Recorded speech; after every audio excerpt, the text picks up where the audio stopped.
Halo semuanya, perkenalkan nama saya Fitria Eva, NIM 19104116874, kelas A1 pagi, mata kuliah Analisis Lingkungan Bisnis, dosen Adi Mursalin SEMM, jurusan Manajemen.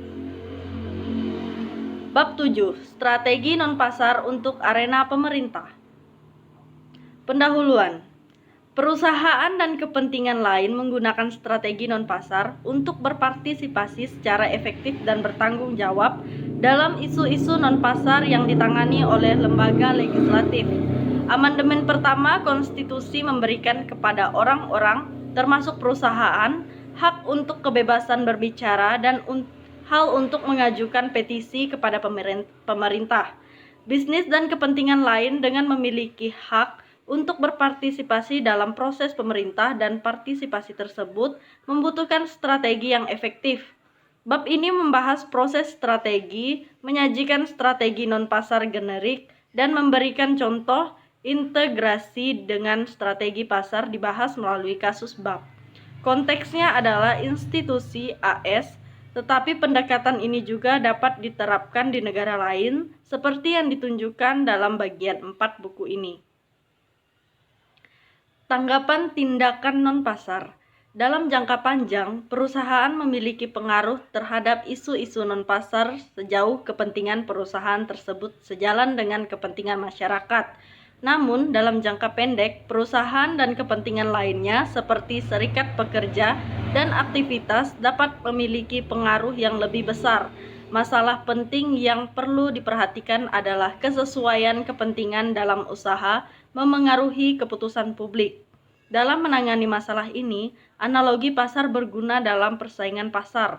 Perusahaan yang menghadapi sedikit persaingan memiliki kekuatan pasar yang dapat membatasi output dan menaikkan harganya. Masyarakat memiliki dua tanggapan terhadap situasi seperti itu.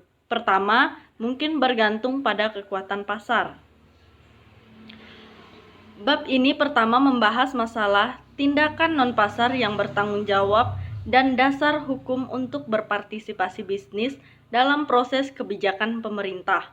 Kemudian, perspektif tentang pemahaman hasil dari isu-isu non-pasar disajikan untuk memberikan landasan bagi perusahaan strategi. Proses perumusan strategi non-pasar dikembangkan dengan fokus pada aset strategi. 3 strategi dasar kemudian disajikan dan diilustrasikan dengan contoh-contoh. Strategi representasi didasarkan pada hubungan konstituensi antara pemilih dan perwakilan mereka dan melibatkan mengarahkan tekanan konstituen kepada pemegang jabatan pemerintah. Strategi pembangunan mayoritas melibatkan pembentukan mayoritas untuk mendukung atau menentang undang-undang dan berfokus pada legislator penting. Strategi informasional berfokus pada penyediaan strategi informasi teknis dan politik kepada pemegang jabatan. Dalam menjalankan peranannya, pemerintah terbentur dalam beberapa kegagalan untuk menjalankan fungsinya. Mengenai peran pemerintah akan dibahas mengenai peran baik di negara maju maupun negara berkembang. Telah diketahui sebelumnya bahwa kegagalan pasar menyebabkan dibutuhkannya investasi pemerintah yang rasional. Pendekatan kegagalan pasar ini menekankan pada teori tentang efisiensi ekonomi. Menurut sudut pandang neoklasikal, peran pemerintah adalah memastikan mekanisme harga berjalan dengan baik dan mengalokasikan sumber-sumber daya secara efisien. Analisis mengenai peran pemerintah ini dimulai dengan sudut pandang para ahli ekonomi. Para ahli ekonomi yang membahas tentang ekonomi industri adalah Adam Smith dan Norwich. Tanggapan tindakan non-pasar. Masalah penting yang perlu diperhatikan adalah kesesuaian kepentingan dalam usaha memengaruhi keputusan publik. Dalam menangani masalah ini, analogi pasar berguna dalam persaingan pasar. Perusahaan yang menghadapi sedikit persaingan memiliki kekuatan pasar yang dapat membatasi output dan menaikkan harganya. Masyarakat memiliki dua tanggapan terhadap situasi seperti ini. Pertama, mungkin bergantung pada kekuatan pasar. Harganya yang tinggi dapat menarik masuk ke industri dan memberikan intensif untuk mengembangkan produk substitusi yang dapat mengurangi kekuatan dari perubahan yang sedang berkuasa. Kedua, masyarakat dapat mengontrol pelaksanaan kekuatan pasar melalui misalnya antitrust dan regulasi. Kritik atas tindakan bisnis non-pasar, sasaran bisnis dan kepentingan publik. Undang-undang anti-dumping yang memberlakukan bea masuk atas barang-barang impor yang dijual dengan harga lebih rendah daripada di negara pengekspor dipandang oleh para ekonom berbahaya bagi konsumen dan ekonomi. Namun, undang-undang anti-dumping tersebut telah ada selama lebih dari 80 tahun di Amerika Serikat dan juga telah diadopsi oleh sebagian besar negara dan diizinkan oleh Perjanjian Organisasi Perdagangan Dunia.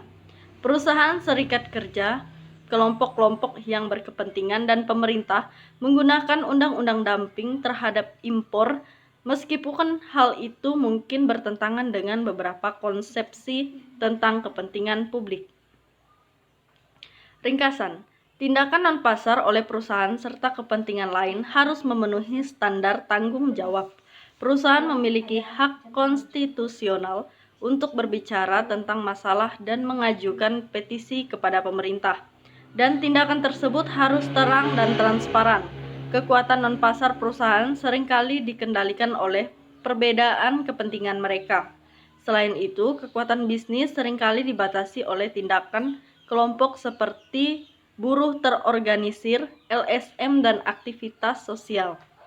Perusahaan harus menghindari godaan untuk memanipulasi proses publik dan harus menahan diri di area abu-abu antara manipulasi dan pelaksanaan hak yang dapat diteliti. Sifat politik juga memengaruhi pilihan strategi.